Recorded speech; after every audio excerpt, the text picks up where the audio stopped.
We had a lot of great celebrities on the show this year, and they add credibility to the lifestyle. Everyone that we can get on really gives us something unique and different. I mean, I think that's what makes Entourage what it is, you know, because it brings that realism and truth to it. Whenever you can get really good actors in there, it's gonna bring up everyone's level, and we got some great guys this year. Well, I'm playing this German director, Werner Volker, I think his name is. This conversation is over. Which is an invention, of course. No directors like this exist. Ah!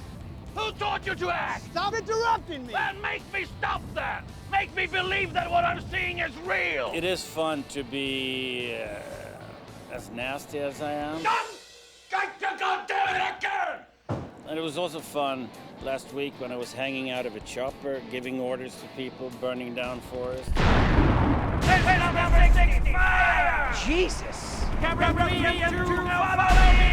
Well, as far as the cameos go, I mean, we wanted to be people that obviously don't take themselves too seriously and know that we're all laughing with them and not at them. Fuck Seth Green.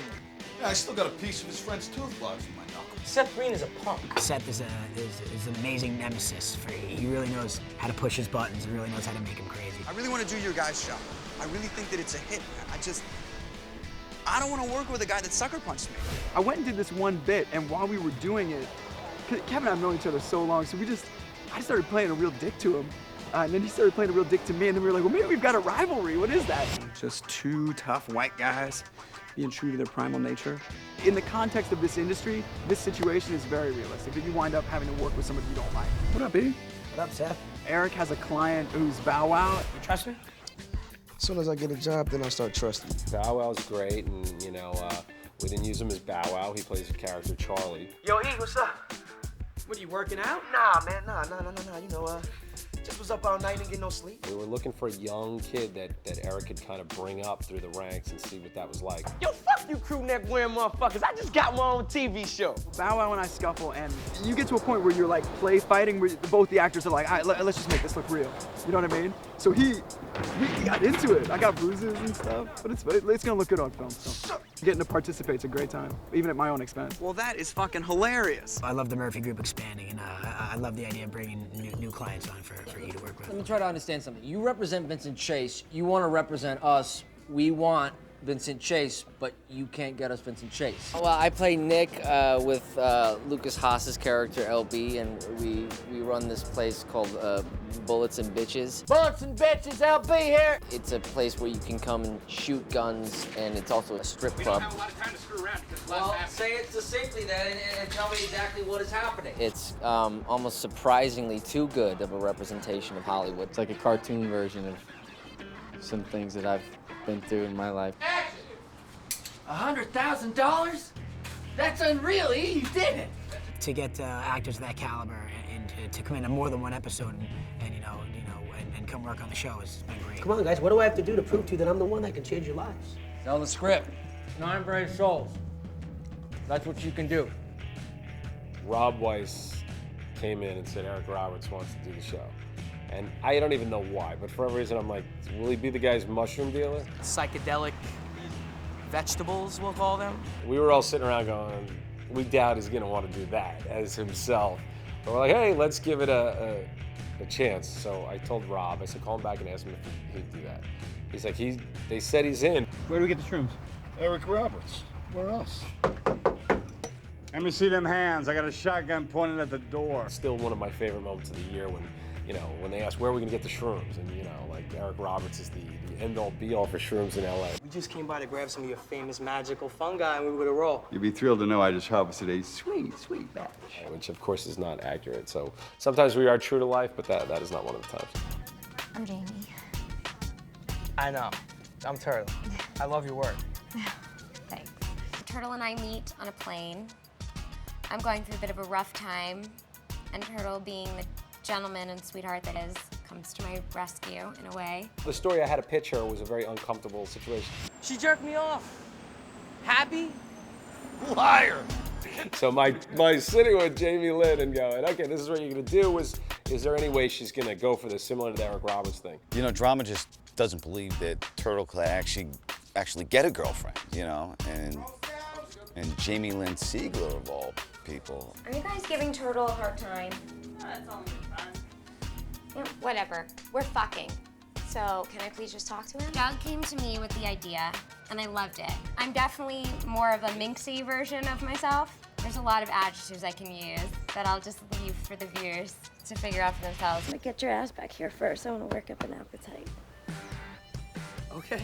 My wife and I don't miss an episode. We've seen every one. Even though it's designed around actors, there's a realism to it for athletes as well. Well, oddly enough, I made a reference to Phil Mickelson in one of our episodes. Kid is melted down like Phil Mickelson at Wingfoot. Which was right after he choked on the U.S. Open. And he told me he was watching it live with his wife in bed, and it was not pretty. So I get to the golf course and I said, Phil, Doug Ellen, great to meet you. He goes, yeah, I know who you are. He's melting down like Mickelson at Wingfoot. I'm not going down, Phil. We're trying to make Jeremy look like he knows what he's doing, which is a challenge, because where we started, I'm learning on camera. It's incredibly daunting. It's a challenge. Under the term fake it until you make it is a picture of me going like, Wildflower nougat. Look at this shit, man. Gangster, drug dealer, rapper. T.I. I owed big time. I shot this little tiny thing, and then it didn't work in the context of the story. So I had to call him up and be like, we're gonna have to edit this out. And he said, you're gonna have to find something good for me then to replace that. I want to do Black Sabbath. The Ozzy Osbourne story? It's actually a story about a young black supermarket checker who falls in love with an older Jewish woman. One of the funnier scenes we've ever done. So, and to have the contrast of T.I. with the male strippers and him being like, get me out of this place. You're about to get your stiffy inspected. Oh my God. Lloyd! I'm out of here, Ari. Hold on, T.I. Call me when you're done with your entertainment. Make it stop! It'll be over soon, Ari. Frank Darabont, who directed Shawshank Redemption, The Green Mile, he did an episode of the show. And you know, for me as a director and as a student of film and all that kind of stuff, that Frank Darabont on the set and to be working with him was fantastic for me. And you didn't tell them this? No, he didn't tell us anything, Frank. It's because he's a scumbag. Just like your old man, aren't you, Josh? Yeah. Good work.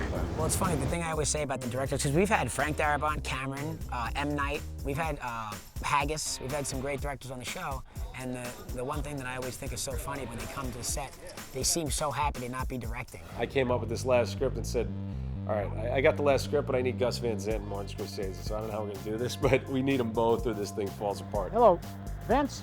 Hey, it's Marty Scorsese. Hi, hello. Martin Scorsese. You know, it was only half hour, so working with him, I don't know if it was working with him, but 1, 2 takes, knew all his lines, big smile on his face, said thanks, you know, have no idea if he's ever seen the show, but he was great. Hello, Vince.